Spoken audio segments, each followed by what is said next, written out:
Recording studio Mumbai. केहू न ढोंगल दुआरी हो हमरो गाड़ी पे छाड़े हो। केहू न ढोंगल दुआरी हो हमरो गाड़ी पे छाड़ी हो। केहू मरल ना होलिया में मार कहबा डूबे जी के लगे रंग दूसर का बा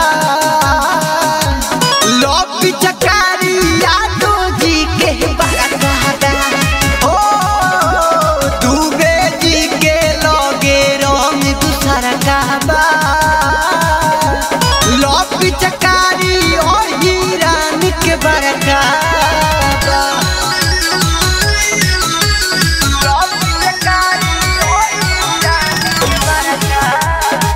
गरिमा रिकॉर्डिंग स्टूडियो मुंबई।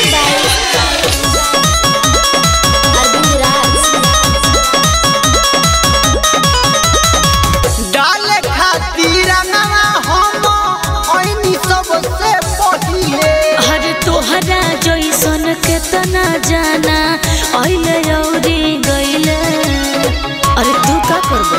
अच्छा डाले खातिर नवा हम ओइनी सबसे पहिले। अरे तोहरा जैसन केतना जाना आइले औरी गइले। बाबू साहेब के रंगल दिया रे खाबा। अरे बोल अरे डूबे जी के लगे रंग दूसर का बा लॉबी चकारी यादो जी के बरका बा हो। डूबे जी के लगे रंग दूसर का बा लॉबी चकारी यादो जी के बरका बा।